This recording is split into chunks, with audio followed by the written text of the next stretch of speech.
મોરબી નજીકના રફાળેશ્વર ગામે રફાળેશ્વર મહાદેવનું મંદિર આવેલું છે અને આ મંદિર પાંડવ કાળ સાથે જોડાયેલું છે। પાંડવોએ અહીંયા શિવ પૂજા કરી હતી, તેના પિતૃઓનું તર્પણ કર્યું હતું, જેથી કરીને શ્રાવણ માસની અમાસના દિવસે અહીંયા પિતૃ તર્પણનું ખૂબ મોટું મહત્વ છે અને ન માત્ર મોરબી કે આસપાસના જિલ્લા પરંતુ ગુજરાતભરમાંથી અને ગુજરાત બહારથી લોકો અહીંયા શ્રાવણ માસની અમાસના દિવસે આવતા હોય છે। અહીંયા પિતૃ તર્પણ માટે થઈને જે પારસ પીપળો છે ત્યાં પાણી રેડતા હોય છે, શિવજીના દર્શન અને પૂજનનો લાભ લેતા હોય છે। તેની સાથોસાથ રફાળેશ્વર મહાદેવ મંદિરના પટાંગણમાં એક લોકમેળો યોજાતો હોય છે અને આ લોકમેળાની અંદર નાની મોટી રાઇડ્સ તથા બાળકો માટેના રમકડા સહિતના સ્ટોલ રાખવામાં આવે છે, એટલે શિવજીના દર્શન અને પૂજનની સાથોસાથ મેળાની પણ મજા લોકો માણતા હોય છે। તેવી જ રીતે આજે સવારથી અહીંયા લોકોનું માનવ મહેરામણ ઉમટી પડ્યું છે અને આજે રાતના 12 વાગ્યા સુધી આ લોકમેળો ચાલુ રહેશે અને લોકો લોકમેળાનો લાભ લેશે અને શિવજીના દર્શન પણ કરશે।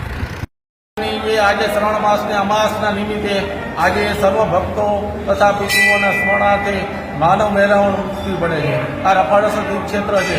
આ તીર્થ ક્ષેત્રની અંદરમાં પિતૃઓને પાણી રેડવાનું અનેરું મહત્વ છે અને અહીંયા પાંડવો આવી ગયા છે। જ્યારે આ પીપળાના પાન સોનાના હતા અને આ પીપળો સોનાનો હતો, જ્યારથી અત્યાર સુધીમાં અહીંયા ભગવાન પાંડવો આવી ગયા છે અને રીપુ નામના રાજા આવી ગયા છે અને અહીંયા બધાએ તર્પણ કરી અને ધન્યતા અનુભવે છે।